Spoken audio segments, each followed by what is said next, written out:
وصفة اليوم غتكون الكبده مشويه ولا البولفاف. غنشارك معكم واحد الطريقه كتخلي الكبده تجي هشيشه بزاف بزاف رطبه وكتجي بنينه، كتجي شاربه التوابل. كنتمنى تعجبكم. بالنسبه للمكونات غادي نحتاجو الكبده ديال الغمي كيف ما كتشاهدوا معايا، هي هذه كتكون مغسوله جيدا. واول حاجه واول شيء وهذا هو السر باش كتجيكم الكبده رطبه، هو غادي نحاولوا نحيدوا داك الغشاء الخارجي اللي كيكون ما كيبانش ديال الكبده. غادي نحاولوا نحيدوه بشويه بشويه، يعني كيكون رقيق.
كيف ما كتشاهدوا الكبيده ديالنا كنقيوها من الجهتين، كنحيدوا لها داك الغشاء اللي ذكرت كيف ما شفتوا معايا في المقطع السابق.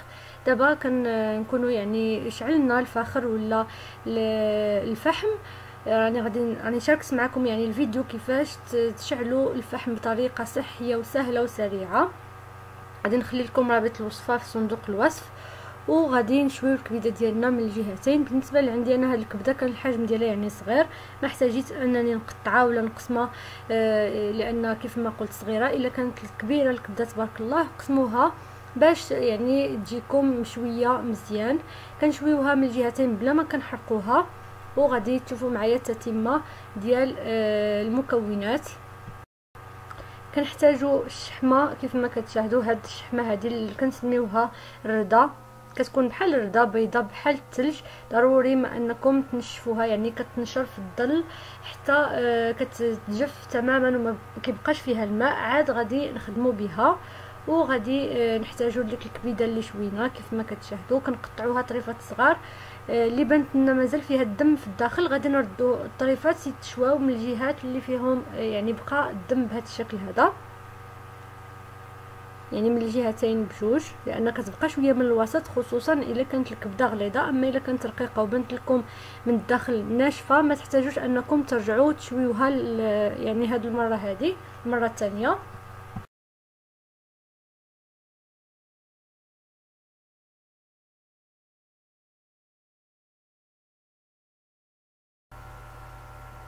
وهنا كيف ما كتشاهدوا معايا غادي ناخذ داك الطريفات ديال الكبده اللي شوينا المره الثانيه، وغادي نبداو نقطعوها مكعبات بالحجم اللي كتبغيو نتوما.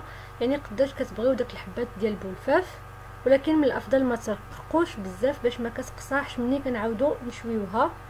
بالنسبه يعني للناس اللي ما كياكلوش الشحمه، فهاد الطريقه هذه غتعجبكم بزاف بزاف. كديروا لها التوابل وكترجعوا تشويوها شويه فقط وما كتجيش يابسه نهائيا، لان كنعرفوا ان الشحمه اكيد كتزيد تطري لنا الكبده. ولكن كاينين الناس اللي ما كتعجبهمش ولا عندهم مشاكل صحيه ممنوع عليهم ياخذوا الشحمه. جربوا هاد الطريقه كيفاش نظفت الكبده غادي تعجبكم بزاف. وللامانه هاد الطريقه هذه راه ماشي طريقتي الخاصه. في الاصل انا كنت الكبده كنشويها عادي ما كنحيدش داك الطبقه، ولكن كنت شفت واحد القناه سميتها قناه جنات. هذه للامانه خاصني ضروري نذكر يعني الاسم ديال القناه. كنت شفت الطريقه هذه لاول مره وصراحه عجبتني، ومني جربتها فاجاتني النتيجه. داكشي قررت انني دائما نعتمد على هذه الطريقه ونشاركها معكم. كنتمنى تعجبكم حتى نتوما.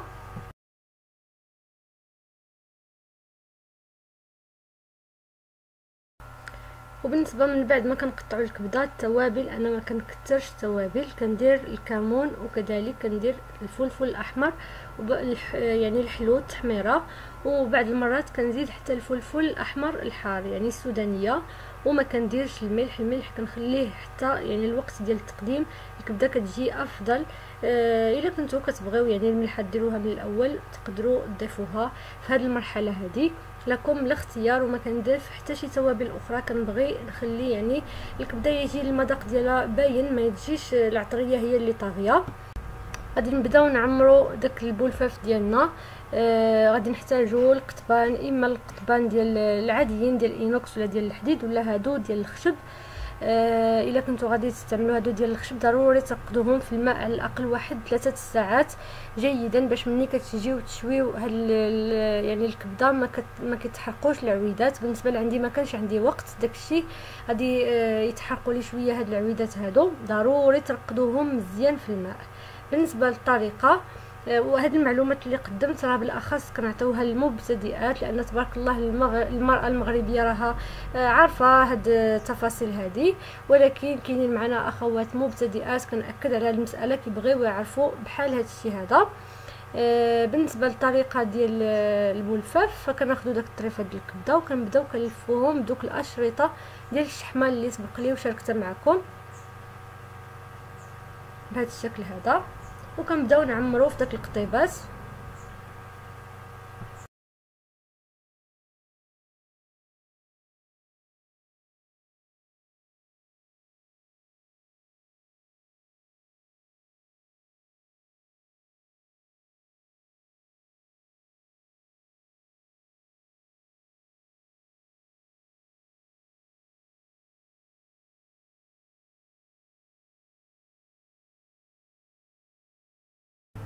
كيف ما كتشاهدوا غادي نبدا نرتب هذوك القطيبات ديال الكبده فوق الفحم، وكنشويوها بطريقه عاديه كتجي من ألذ واروع ما يكون. هذه من الاطباق التقليديه اللي كتكون حاضره نهار يعني اليوم العيد.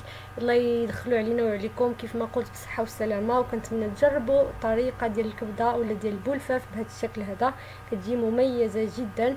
الى عجبكم فيديو اليوم ما تنسوش ديروا لايك، بارطاجيو الفيديو مع الاصدقاء والاحباب في مواقع التواصل الاجتماعي. نقول لكم الان استودعكم الله والى فيديو اخر باذن الله.